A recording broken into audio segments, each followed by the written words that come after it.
Sejam bem-vindos a mais uma escola dominical, estudo em casa, e isso tem alegrado o nosso coração, porque a gente percebe o quanto Deus tem nos abençoado com as lições, mesmo sendo aprendidas em nossa casa, estudando na nossa casa.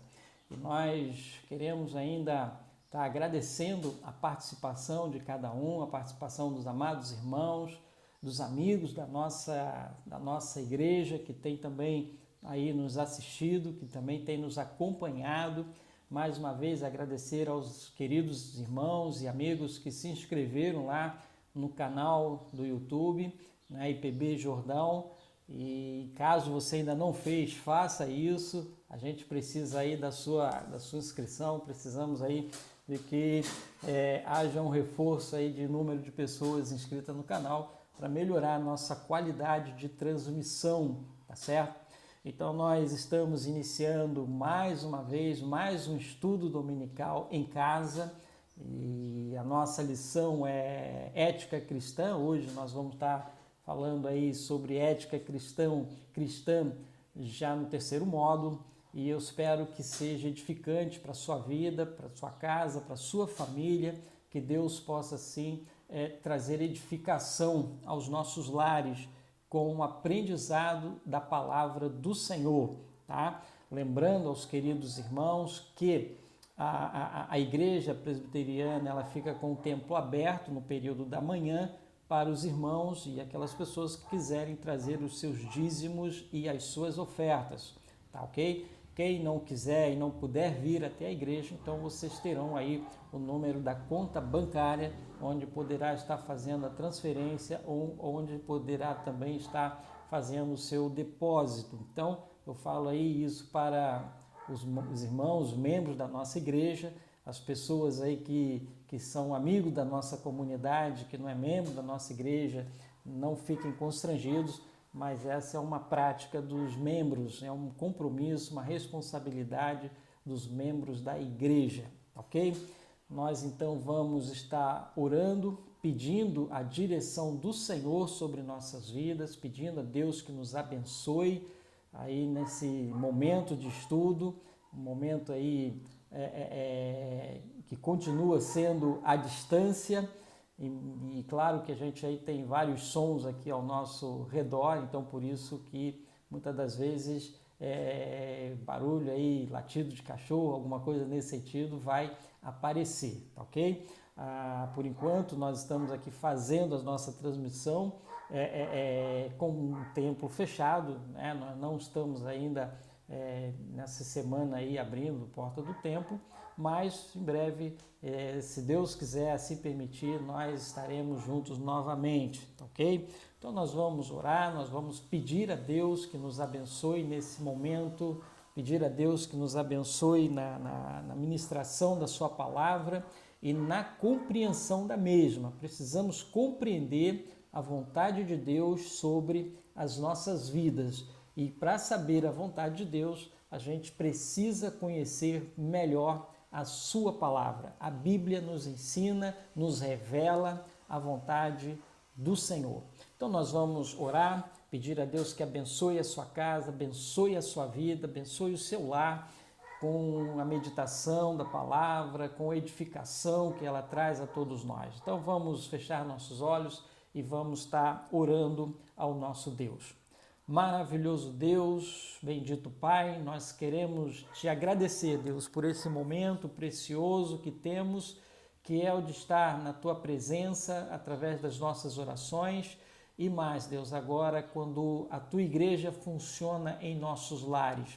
Pedimos, ó Deus, que abençoe a cada família, que abençoe a cada ouvinte nessa hora, abençoe a cada casa que está recebendo a tua palavra, Senhor. Nós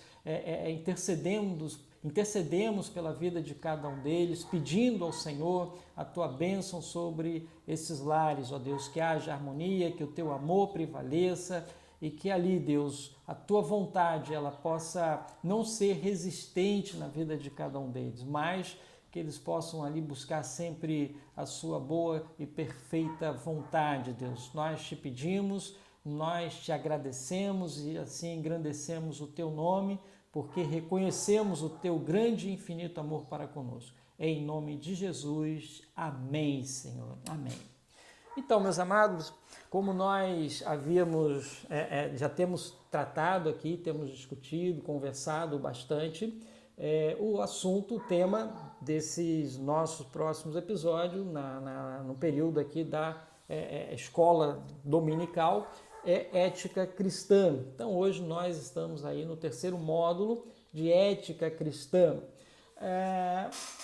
Eu tenho ficado cada vez mais surpreso, né, quando a gente fala aí de uma crise de humanidade, como as pessoas, pelo menos pessoas que aparecem na mídia, a gente está falando daquelas pessoas que aparecem na mídia nesse momento, o que a gente consegue observar, não é? Pessoas adulterando combustível.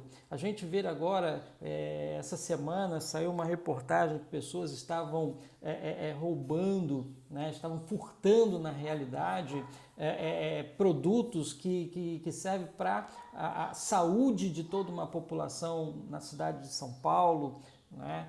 Como o cloro, por exemplo, e a gente está vendo aí no meio dessa pandemia o governo disponibilizando recurso financeiro, um recurso que é dos nossos impostos, né? que são oriundos dos nossos impostos, e pessoas estão fraudando, se aproveitando de uma situação, se aproveitando de uma brecha que é dada quando não há uma necessidade de uma licitação, e as pessoas então começam a superfaturar produtos que são importantes para salvar vidas. E a gente vê a que nível o ser humano ele chega, a que nível o ser humano ele se comporta dentro da nossa sociedade. Quando a gente vê, por exemplo, um caminhão tombado de alguns produtos e você vê ali chefes de família, você vê pais, você vê mães levando filhos para furtarem essas cargas, furtarem esses produtos. Então isso é de uma tristeza lamentável, lastimável, a gente ver o que realmente tem acontecido ao nosso redor, o que tem acontecido dentro da nossa civilização, não é? Se a gente pode dizer isso, dentro da nossa civilização, a forma como as pessoas reagem diante daquilo que está errado, né? E elas se corrompem com tanta facilidade. Se a gente então ver aquelas pessoas que deveriam estar lutando, combatendo crime organizado, então ela faz parte do crime organizado. Então a gente vê aí realmente uma série de atitudes, né, de atitudes que demonstram, que revelam essa desumanidade muito grande, onde as pessoas furtam, onde as pessoas elas se aproveitam de uma fraqueza, de uma situação e, claro, por conta disso para o seu bem próprio, né? A gente vê aí o individualismo do ser humano, cada vez o ser humano sendo muito mais egocêntrico, voltando sempre para si, para o meu e para mim, e assim ele vive, e assim ele faz as coisas, primeiro eu, segundo eu e terceiro eu. Mas o que é mais interessante de tudo isso é que esses valores, eles se tornaram tão comuns, tão normais, tão naturais, que as pessoas se acomodaram a esse tipo de erro, né? Então esses valores, as pessoas acham que isso já não é uma coisa tão errada. Ela muitas das vezes, quando vê uma reportagem de corrupção na televisão de um político, ela acha aquilo um absurdo, mas ela esquece que muitas das vezes ela também comete uma corrupção por outro viés, de uma outra forma, né, de uma outra maneira. Então, o ser humano ele acaba vivendo esse ambiente e ele acaba sendo inserido numa cultura em que os princípios estão distorcidos e que, no final, parece que o que ele fez é uma coisa interessante, é uma coisa boa, né? Ou seja, eu começo a observar que o bandido, que o que é bandido mesmo, que comete essas coisas, são aqueles ao qual eu não conheço. Então, enquanto eu cometer os erros,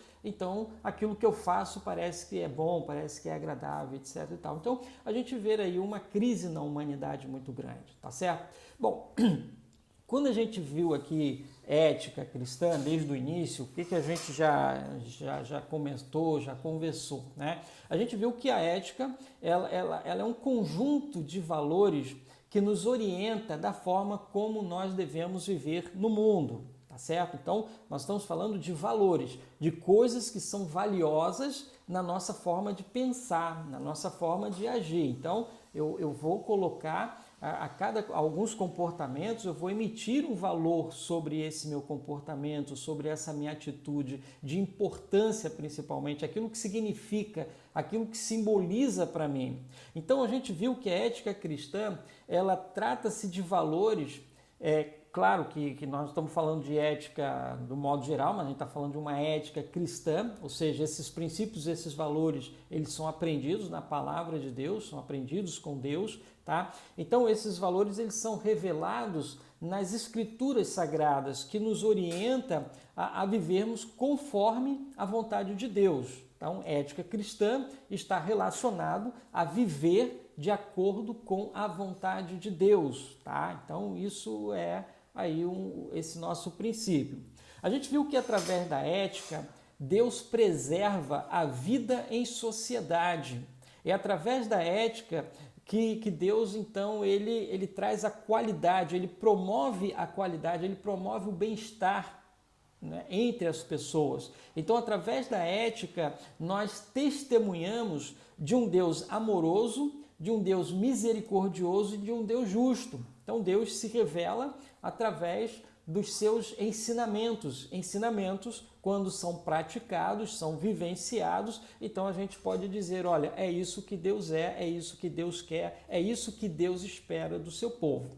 A gente viu também, dentro da palavra de Deus, isso na semana passada, em Filipenses capítulo 4, no versículo 8, que Paulo ele fala o seguinte, olha, tudo o que é verdadeiro, tudo o que é respeitável, tudo o que é justo, tudo o que é puro, tudo o que é amável, tudo o que é de boa fama, ele não para por aí. Essa expressão tudo que é, ou seja, como não se tem uma formulazinha ali dizendo, olha, isso é bom, isso não é bom, então o que precisa estar em nossa consciência é o seguinte, bom, o que eu estou fazendo, o que eu estou falando, como eu estou me comunicando, as minhas ações, o meu comportamento. Então, todo comportamento verdadeiro, tudo aquilo que tem como interesse meu em buscar, né, ou procurar ser verdadeiro em relação ao próximo, fazer aquilo que é respeitável, justo, puro, amável, de boa fama. Então, eu coloco tudo isso, percebo tudo isso e ainda faço mais, o que Paulo orienta. Se alguma virtude há e se algum louvor existe, ou seja, então, ele faz lá a relação, olha, o que deve ocupar o seu pensamento? Tudo aquilo que é verdadeiro, tudo aquilo que é respeitável, tudo aquilo que é justo, tudo aquilo que é puro, tudo aquilo que é amável, tudo aquilo que é de boa fama, tá? Além disso, se aquilo que vai fazer tem virtude e tem louvor, então seja isso o que ocupe o vosso pensamento. É importante a gente frisar isso, porque Paulo ele não começa a falar do comportamento visível, ele fala de um comportamento invisível, que são os nossos pensamentos. O que deve ocupar o nosso pensamento é esse desejo, é esse querer, é essa obstinação, vamos dizer assim, de querer buscar as coisas verdadeiras, as coisas respeitáveis, as coisas justas, as coisas puras, as coisas amáveis e as coisas de boa fama, e que traz virtude e louvor, porque caso ao contrário também não teria sentido nenhum. Então a gente observa, né, essa rigidez da palavra em relação à nossa ética e aquilo que vai orientar o nosso comportamento ético, esses valores, esses princípios, tá, que são trazidos por Deus e que devem ocupar os nossos pensamentos. Então os valores do reino, eles fazem parte da nossa crença, é a nossa crença. Seja isso o que ocupe o vosso pensamento. Então, aquilo que ocupa o nosso pensamento é aquilo que a gente acredita. Então, se eu acredito que eu preciso ter uma vida onde eu busque tudo que é verdadeiro, tudo que é puro, tudo que é justo, tudo que é de boa fama, etc e tal, como nós já falamos, ora, há uma tendência do meu comportamento ser um comportamento disciplinado por aquilo que está em meu pensamento. Então, se os meus pensamentos têm coisas boas, o meu comportamento vai ter atitudes boas, ok? Então, se eu tenho um princípio ético, tá, que eu acredito, que eu queira viver isso, que realmente faz parte da minha vida de convertido, então o meu comportamento ele vai ser moldado por esses princípios. Caso o meu comportamento ele venha ferir esse princípio, eu vou ter um arrependimento, eu vou ficar incomodado, porque eu sei que fiz algo errado. E o problema é que hoje a gente observa em que as pessoas fazem as coisas erradas e elas não estão nem mais aí. Ou seja, se acomodaram a uma cultura contemporânea, né?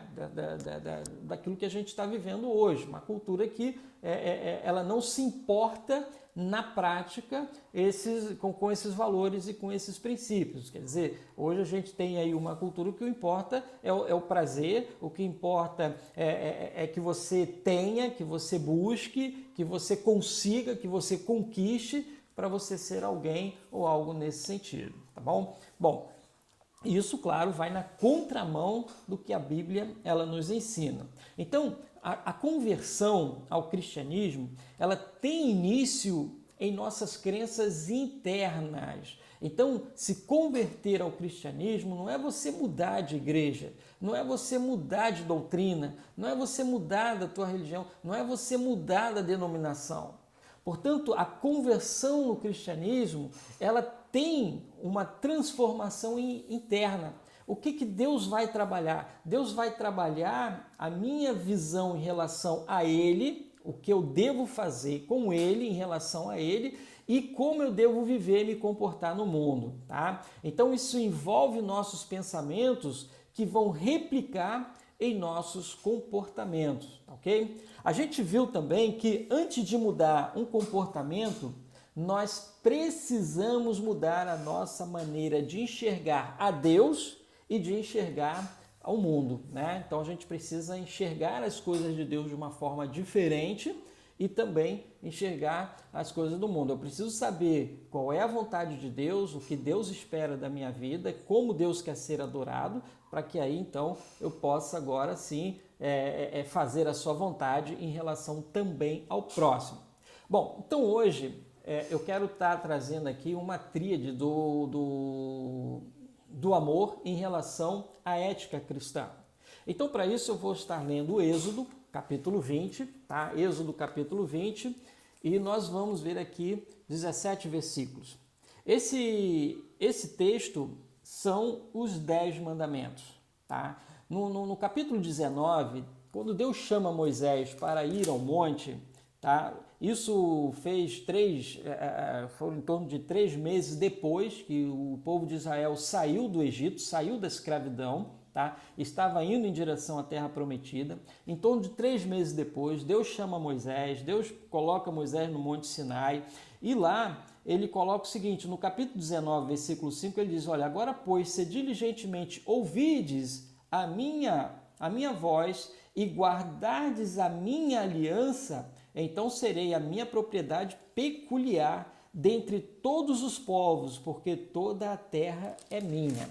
Bom, a gente observa que ele está falando aqui de um acordo, há uma aliança, tá? Então Deus requer, ele vai elaborar aqui uma aliança com o povo, tá? E essa aliança não era só aquela coisa de você dizer o seguinte, eu creio em Deus, pronto, isso já é o suficiente. Não, essa aliança requer uma série de obediências que cabe a cada um de nós.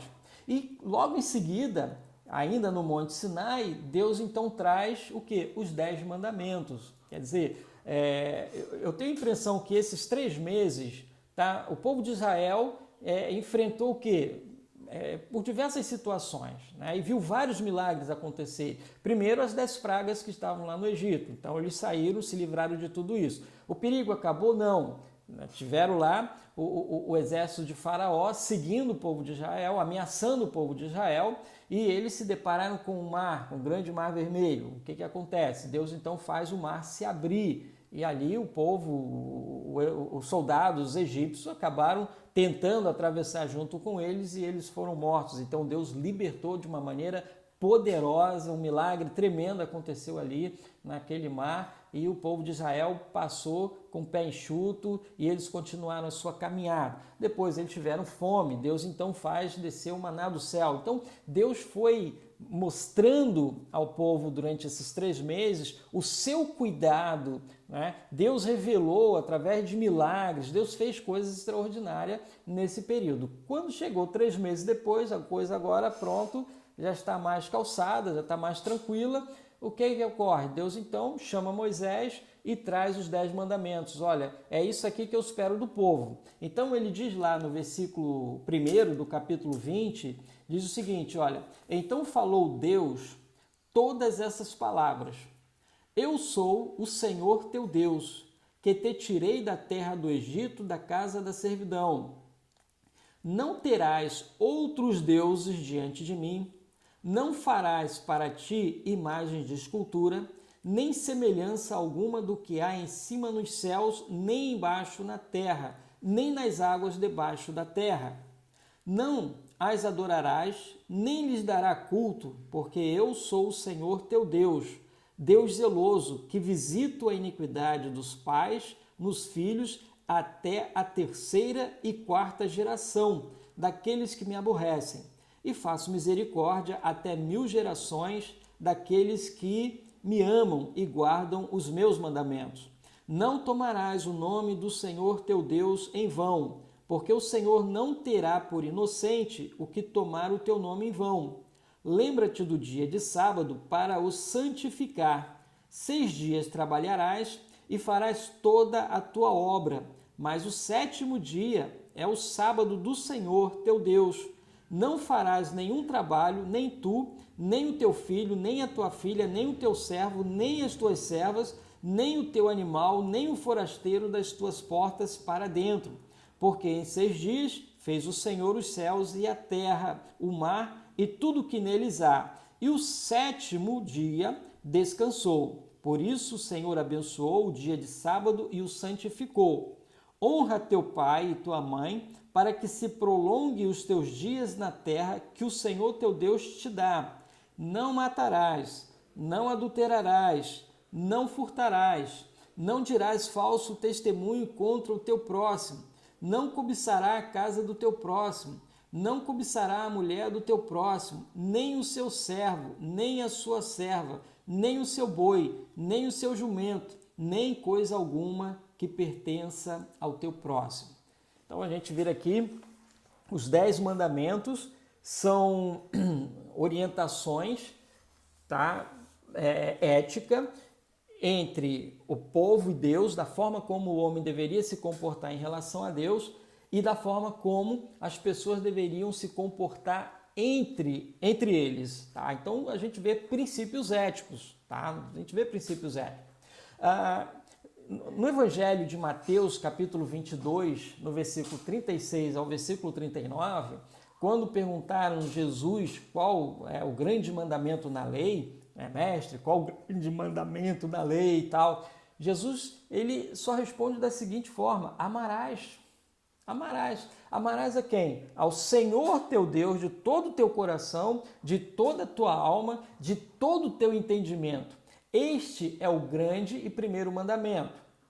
O segundo é semelhante a esse: amarás o teu próximo como a ti mesmo. Então você observa que nos mandamentos que Jesus nos ensina em Mateus, capítulo 22, do versículo 36 ao 39, ele traz os 10 mandamentos praticamente, só que agora de uma forma muito mais ampla.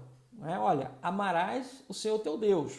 Quer dizer, como é que você vai amar o Senhor teu Deus? Você vai amar o Senhor teu Deus. E ele diz, é amar de todo o teu coração, de toda a tua alma, de todo o teu entendimento. E amarás o próximo. Né?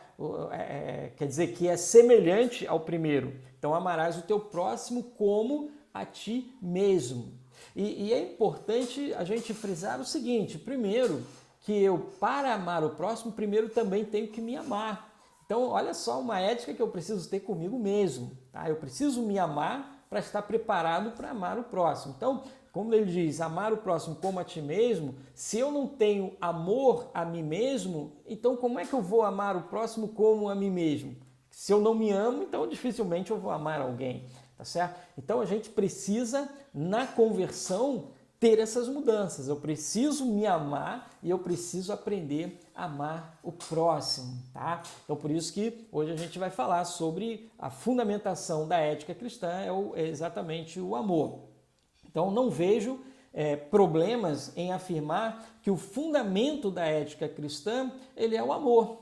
Ele é o pilar que sustenta e protege os relacionamentos saudáveis. Isso a gente vai falar depois, tá ok? Ele sustenta, tá? Ele ao mesmo tempo motiva e ele ao mesmo tempo protege os relacionamentos saudáveis. Então é a condição para nós exercermos até mesmo a comunhão com Deus. Né? Então, é uma condição para exercer o nosso dom e termos comunhão com Deus. Porque a gente se preocupa tanto em exercer dons, que os dons espirituais, porque milagres acontecem, etc. e tal, mas, veja bem, o apóstolo Paulo, na sua primeira carta aos Coríntios, no capítulo 12, ele orienta quanto à aplicação dos dons espirituais. Então, a importância dos dons, como ele deve ser exercido e tal. Então, ele se dedica ali,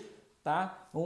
De uma certa forma, essa prática do dom. Então, em seguida, ainda no capítulo 12, a gente vai observar que ele trabalha a ideia de que, olha, são várias pessoas, são vários dons e vocês precisam tornar esses dons em função de uma unidade. Então vocês vão desenvolver esses dons em um propósito e esse propósito é a sua missão, a missão da igreja, é aquilo que Deus espera de cada um de nós, tá certo? Então, assim vai a orientação de Paulo. Agora, lá no último versículo do capítulo 12, ele diz o seguinte: Entretanto, então ele fala dos dons, ele fala da unidade, né, nesses dons, e agora ele fala, olha, entretanto, procurai com zelo os melhores dons. Presta bem atenção, procurai com zelo os melhores dons. Vamos procurar, vamos nos dedicar, e ele continua, e eu passo a mostrar-vos ainda um caminho sobremodo excelente. Ora, procurai com zelo é uma recomendação para estar sempre procurando, é uma continuidade, continuar procurando e procurando com zelo e esforço os dons espirituais. Então é importante que a gente desenvolva os dons que Deus nos deu, tá certo? Então isso é bom, isso é excelente, isso edifica, isso amadurece, isso nos envolve no reino de Deus, pois os dons têm o poder de edificação e de termos também comunhão com Deus? Tem, até aí tranquilo. Agora, existe um porém, tá? E que porém é esse? O caminho que é sobremodo mais excelente do que os dons é o quê? É o caminho da ação moral que Paulo vai apresentar no capítulo 13, quando ele fala do amor. Tá? Então aí a gente consegue compreender melhor essa função do amor nos nossos relacionamentos, inclusive quando se trata de ética cristã. Tá? Então, quer dizer, a ética cristã tem valores, a gente já falou um pouco isso, vai falar um pouco mais. Agora, eu coloco aqui o amor como esse princípio ativo dos valores da ética cristã. Né? Então, tudo que se faz, você se faz por amor. Então, é isso que Paulo vai explicitar na sua 13ª carta, da primeira carta aos Coríntios. Né? Então, no 13º capítulo, melhor dizendo, ele vai estar explicitando sobre isso. Então, exercitar ou praticar os dons espirituais é importante, é preciso, é necessário, é excelente, mas o amor cristão é um caminho mais excelente. Quer dizer, não me adianta, muitas das vezes, eu me dedicar tanto a desenvolver os dons que a gente tem, ter um ativismo na igreja, viver dentro da igreja, mas eu preciso trabalhar a minha ética cristã. Se eu não trabalho a minha ética cristã, então alguma coisa vai estar errada nessa minha relação com Deus, tá certo? Então veja bem, ainda que eu desenvolva os meus dons com sua maior expressão de fidelidade a Deus, se não tiver amor, para nada isso vai me servir. Então, aí o capítulo 13, né, da primeira carta de Paulo aos Coríntios, ele vai mostrar tudo isso. Então, vale a pena você dar aí uma lida no capítulo 13. Então, não adianta você entregar até mesmo o seu corpo para ser queimado. Se não houver amor, de nada adianta, tá ok? Então, as recomendações nas recomendações para as virtudes cristãs que a carta aos Romanos nos ensina, no capítulo 12, versículo 9, ela tem como princípio, isso a gente vai estar falando também em outra ocasião, a gente tem muita coisa aqui para conversar sobre ética cristã, porque a Bíblia está cheia de valores, de princípios ao qual nós devemos obedecer e seguir, tá certo? Então a gente vai ver que em Romanos capítulo 12, versículo 9, ele, quando fala das virtudes do cristão que nós precisamos ter, então ela tem como princípio o amor verdadeiro. Ele logo no início, no versículo 9, ele diz o seguinte, olha, o amor seja sem hipocrisia. Ou seja, nós estamos falando de um amor verdadeiro, de um amor puro. Tá? Não estamos falando também de um amor sentimentalismo, um amor romântico, não, mas um amor que ele é materializado nas nossas ações, um amor que é verbalizado, que se consegue ser experimentado, ser vivenciado nas nossas práticas, em nossas ações, em nossos comportamentos, nas nossas atitudes. Então, se eu começo a pensar, por exemplo, por mais que eu seja uma pessoa legal e eu tenho lá a possibilidade de me corromper, por exemplo, de furtar o Estado, por exemplo, eu preciso pensar se isso é verdadeiro, se isso é puro o que eu estou fazendo ou não. Porque eu posso dizer que amo a Deus, mas na hora que eu estiver diante de uma situação como essa, eu vou ceder. E aí eu começo a entender, tá, mas que amor é esse? Isso é um amor hipócrita, tá? É um amor que você simplesmente fala por falar. É como aquele marido que diz que ama a sua esposa, mas ele escraviza ela na prática, né? Ele distrata ela na frente das pessoas, quer dizer, ele não respeita ela como mulher e às vezes até parte por agressão e aí vai dizer, não, mas eu amo. Quer dizer, é uma forma hipócrita de amar, ou uma forma equivocada, doentia, também pode se considerar isso, um amor doentio, de se amar, tá certo? Porque quando a gente ama, a gente quer ver o bem do outro. Então, esse amor sem hipocrisia, que a Bíblia nos orienta, já que a gente está falando aqui da ética e que tem como uma tríade aí que a gente vai estar vendo, é o amor, a base de tudo isso é o amor, então esse amor ele tem que ser sem hipocrisia, porque se é um amor verdadeiro, em todas as áreas em que nós estivermos sendo tentados ou estivermos passando por provações para prejudicar ou para furtar, né, ou para querer se dar bem ou coisa nesse sentido, a gente vai acabar caindo, porque a gente acaba amando com hipocrisia, ok? Então o amor, ele é o parâmetro para a ética cristã.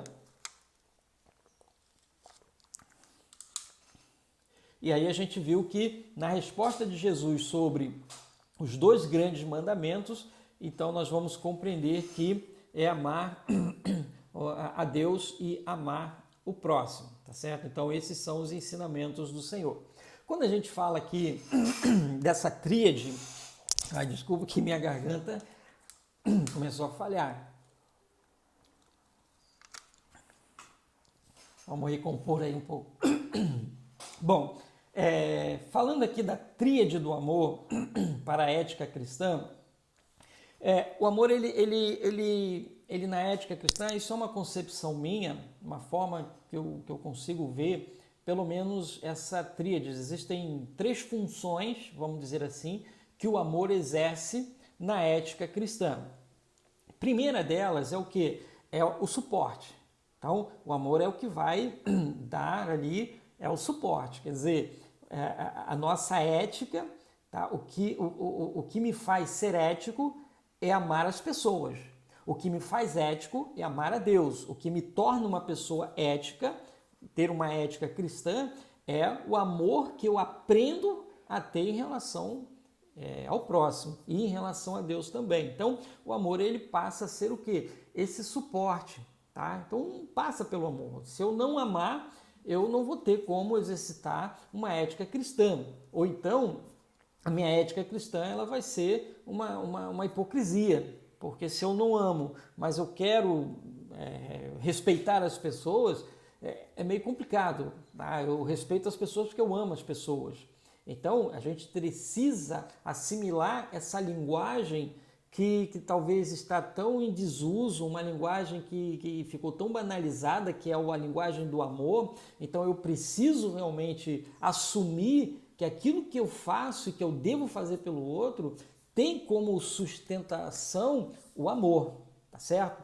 Então, essa é a primeira tríade aí que a gente vai ver no amor em relação à ética cristã. A segunda é que o amor, ele, ao mesmo tempo que é essa sustentação, ele também é a motivação.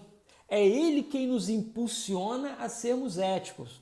Por que eu estou dizendo isso? Porque eu posso dizer o seguinte: não, mas eu não quero respeitar ninguém, eu não consigo. Tem pessoas que dizem eu não consigo, tem pessoas que dizem que, mas eu nasci assim, eu vou morrer assim, enfim. Bom, se você não consegue fazer porque você ama, ou você está resistindo em querer amar essa pessoa, e às vezes até mesmo uma pessoa que tanto te ofendeu, ou às vezes entra naquela situação seguinte: todo mundo está fazendo errado, então por que eu vou fazer o certo? Coisa nesse sentido. Então, se nós tivermos, tá, como modelo o mundo e criar uma resistência para ter uma ética cristã, a minha ética cristã, ela tem que estar baseada agora o quê? No meu amor para com Deus. Então, eu amo tanto a Deus que eu acabo fazendo aquilo que Ele quer. Eu não faço o que eu quero, eu faço o que Deus quer que eu faça. Então, eu estou esvaziando-se de mim, eu estou tirando o meu eu, estou tirando a minha vontade, estou tirando o meu querer, e eu vou amar as outras pessoas não por mim, mas eu vou amar porque eu amo a Deus. E o Deus que eu amo diz: olha, você tem que me obedecer, e você, para me obedecer, você tem que amar o próximo. Porque se você amar o próximo, você me odeia. Então, o amor, ele passa a ser essa motivação para sermos éticos. Então, eu amo a Deus, e por amar a Deus, eu passo a amar as pessoas, eu passo a querer amar também as pessoas e ser ético com as pessoas, seguindo os padrões de Deus. Então, se eu não encontrar uma razão para fazer as coisas certas, então eu preciso fazer por amor a Deus. É simples assim, tá? E para a gente encerrar essa terceira tríade aqui, terceiro ponto aqui que a gente vai ver, terceira função do amor em relação à ética. Então a gente viu que o amor ele é o suporte, ele é a base, né? Então, se eu sou ético é porque eu amo as pessoas, então ele tem como base isso. O amor, ele me motiva, o meu amor a Deus, ele me motiva a amar as pessoas e ser ético com as pessoas. E, em terceiro, o amor, ele protege o relacionamento através da ética cristã. Então, ao mesmo tempo que sustenta, motiva, protege. Eu gosto muito de um texto que Paulo fala na primeira carta aos Coríntios, no capítulo 12, versículo 7, e para mim ali ela traz uma coisa incrível. Quando Paulo fala sobre o amor, o que é o amor, etc e tal, ele diz: olha, tudo sofre, tudo crê, tudo espera, tudo suporta. Então, às vezes querer ser ético cristão no mundo que a gente vive, a gente parece que você entra na contramão de uma sociedade que só visa os prazeres, de uma sociedade que valoriza os prazeres, uma sociedade que valoriza o egocentrismo, né? Uma sociedade que valoriza o ter e não importa como eu vou ter, eu quero é ter, como isso vai acontecer não importa. Então você abrir mão de princípios éticos, isso é muito difícil. Isso é muito difícil.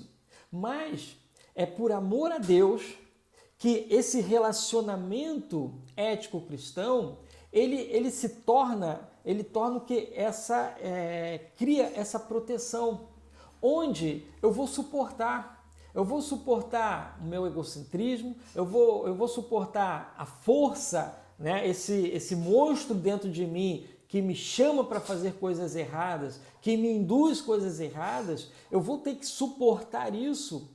Por quê? Por ética cristã. Então, o amor, por conta desse amor às outras pessoas e a Deus, o relacionamento das pessoas, eles se tornam protegidos, né? Então, a ética cristã, ela se torna protegida, onde essa coisa de que tudo sofre, tudo crê, tudo espera, tudo suporta, eu imagino que se fosse, como se a gente colocasse esse comportamento, essa ética cristã, dentro de uma casa que está bem coberta e vem uma tempestade muito grande e bate na telha, bate na parede e ela resiste às tentações, ela resiste às provações, ela resiste até a nós mesmos de querer descumprir a ética cristã, de querer se dar bem em algum momento em que temos a oportunidade, mas por conta da ética cristã a gente não faz.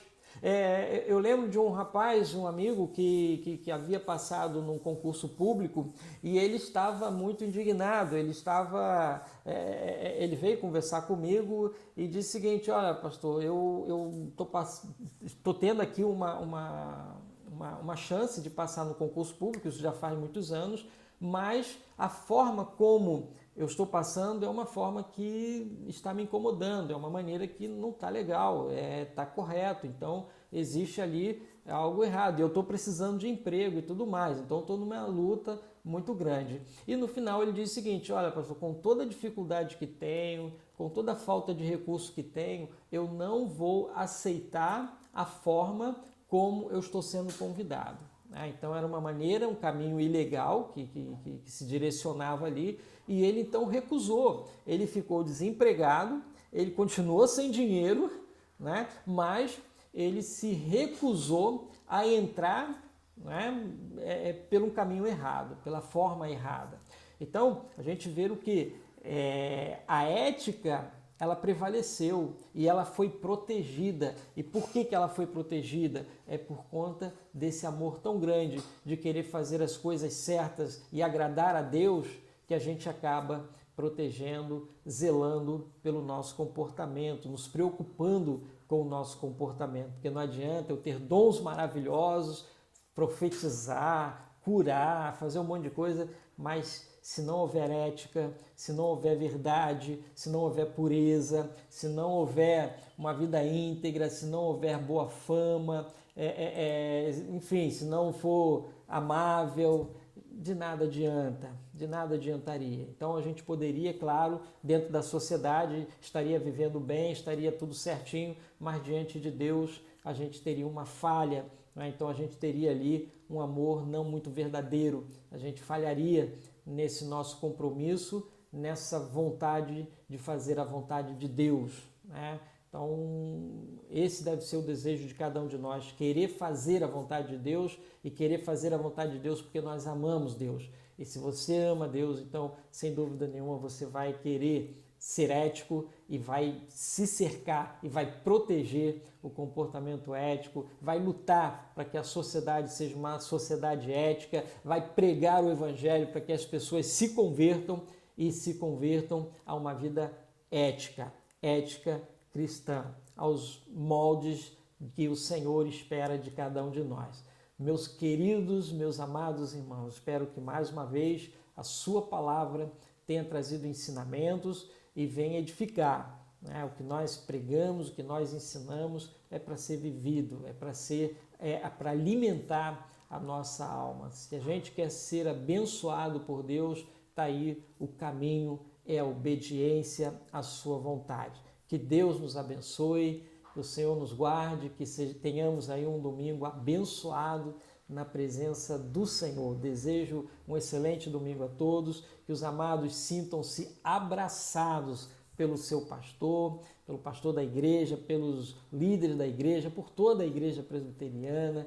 Então, que Deus abençoe aí a sua casa, a sua vida. Nós vamos estar orando e após a oração nós vamos encerrar e hoje, às 19 horas, retornaremos aí com o culto de celebração ao Senhor, tá ok? Oremos então. Ó Pai, queremos mais uma vez agradecer ao Senhor pelo privilégio que nos concede de nesse momento, Deus, estarmos aqui transmitindo a Tua Palavra, de trazendo assuntos relevantes para a nossa sociedade, Deus. Que o Senhor nos ensine enquanto igreja, que o Senhor coloque em nossos corações o desejo do Senhor, Pai. Nos ensina a sermos discípulos melhores, ó Deus. É o que nós buscamos no Senhor nessa hora. Abençoe a cada casa, abençoe a cada família, Deus. Abençoe a cada ouvinte. E abençoe, Deus, aqueles que realmente estão sendo copiando, estão aprendendo e vivendo o Teu querer, Deus. É a nossa oração em o nome de Jesus. Amém, Senhor. Amém. Queridos, daqui a pouquinho nós vamos ter aí o Tia Dodó, tá ok? Então, para as crianças, e assim a gente dá continuidade à escola dominical. Que todos tenham um excelente domingo e que os amados fiquem na paz. Que Deus abençoe.